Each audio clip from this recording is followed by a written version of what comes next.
The trials and tribulations of water leaks have begun. I was trying to pull this bulb out here to change it, and I couldn't get it out. There's no really grab it, so I was kind of pulling the wires to see what would happen. And you know, of course they came out, but then a bunch of water started coming out of the holes, and now that's not good. This thing has been leaking. It's kind of messed up back here. I'm gonna have to fix that. This one I guess is okay. That cab light's dead. That cab light's dead. There's a tiny leak up there. Yeah, so I need to go get a bunch of stuff, like a lot of silicone, because the bathroom wall's still leaking over there. And both of these little skylight thingies up there are dripping a little bit too, like around. They're supposed to open, but somebody siliconed them closed, probably because they were leaking. Well, they didn't do a very good job because it's dripping just a little bit. It rained really hard last night, and I'm just starting to notice this stuff now. It's to be expected. I mean, stuff gets old, dries out, I'll fix it, but it's part of the process, and this is what I'm here for, so let's get it. The reason I'm wearing headphones is I listen to podcasts a lot when I work, and between filming clips, whenever, I just not gonna take them out, because I'm gonna stop filming, hit the button, keep listening to it. Right now I'm actually listening to Mark Martin's podcast about the olden days and how they got his start and everything.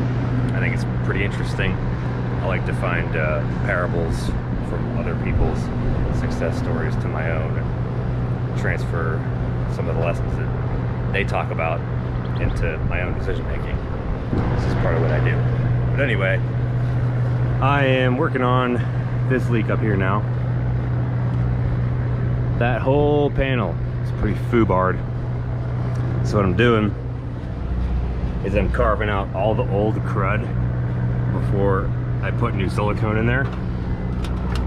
I don't intend for this to be a permanent solution. I'm just doing this now to get me by, because eventually I'm going to pull this window out and make a new piece of wood in there and re-spray foam, insulate it, and put the new wood, put it all back together with stuff that's better, because it should be more solid than that.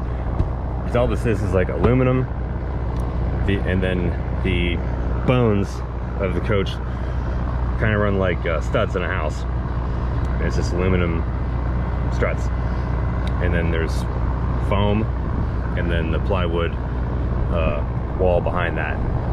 So this here is what's letting the water run in down there. And I think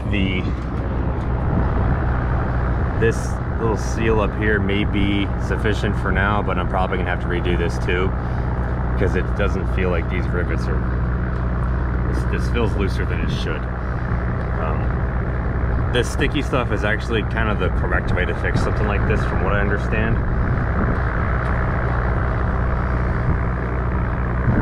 Dang it, I wanted to get some black spray paint.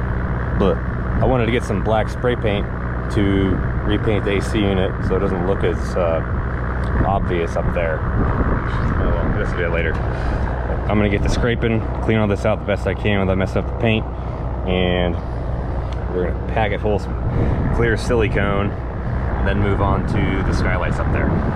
So I peeled out all the crap, and I put some clear silicone in there instead. It still does not look very good, but I can tell that some of the rivets up there are out. So whenever I do all this, I'll be in a enclosed area or in a dry space where I'm not gonna have to worry about things getting wet. I'll drill those rivets out, re-cinch them back down, and do the window, reseal everything right. Like here, these have come out too, this panel's loose. But I'm gonna go up there because you can see where that roof air, the water just constantly, the runoff from the AC comes right down there. So this has been off all day. I've been running the basement airs instead. I'm going to preventatively seal up that rivet seam right there, just for peace of mind. That, and I need to figure out some way to divert that water from running down the side, because what it's doing is it's separating these trim pieces like this. The water gets in there and it lifts it up, because this is just like double-sided tape that holds it on. And the other side is not like that because there is no runoff. And after that, make my way over to the front, pull out that front cab light, and silicone that thing back in there preventatively. Again, that's going to come out because I'm going to replace all of these with LEDs like this. This is the same style, so I can just get like a bunch of these and redo them all. One step at a time, soon come around. It's funny, whenever I hear these semi trucks, one of them will fire up, and I'm like, yeah, that one's a Detroit Series 60, because it sounds just like mine. I can hear it off in the distance, you know, right away. They got a real distinct sound once you get used to them. So I was just up on the roof for like an hour and a half with the silicone, just going around like all kinds of random little stuff. Eventually, I think once I can find a place to do this inside, I'll take everything off the roof and reseal it so I know it's good, instead of just putting silicone on the old silicone. But I figure while I was up there, I might as well run over everything just to be sure. Wind's blowing, my hair's a mess, I'm hungry. I don't know if I'm gonna get to the cab light right now. I think I'm gonna go get some food, but that part up there is my main concern. And I also preventatively sealed up that AC area. I found out how it drains out of there, and I'm pretty sure I can make my own drain that does not do that. So that could be a future project. Might as well give you a walk around this thing if you haven't seen it before. It's a 96 Newell. It's 45 feet. It was originally owned by Al Unser Jr. and then sold to Robbie Gordon. Robbie Gordon's the one who did this paint job, or had it done, and is also probably the reason I'm having some of these leakage problems, because to paint this, they stripped it all down to bare metal and may not have resealed everything exactly perfect. I don't know. Or maybe they didn't use quality materials as high as what Newell did from the factory. Or maybe a Newell that's this old is just gonna leak anyway. I don't know. But it sure does look awesome. And it's mine now.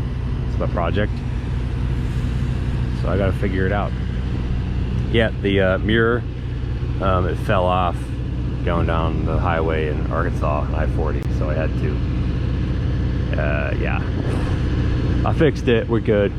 But yeah, you can see that one, I know it leaks because I pulled on it and the wires popped out and the water started coming out. Those two appear to be okay, they're still lit up. But those are all gonna get replaced with some LEDs. Along with that one's dead. That one still works, but I'm gonna do all LEDs everywhere, and it is going to look awesome.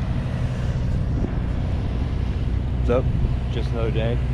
I'm gonna start doing videos more often now. Eventually I'd like to get to every day. Ultimately, that's a decision that I'm gonna make or not make. Like I say, it's kind of up to chance whether I do it or not. I'd like to do it every day. I'm gonna work up to the habit of doing that. If you have any more questions or info that you want to know, go check out my other videos on this thing, and you can also drop a comment. I will answer every single one.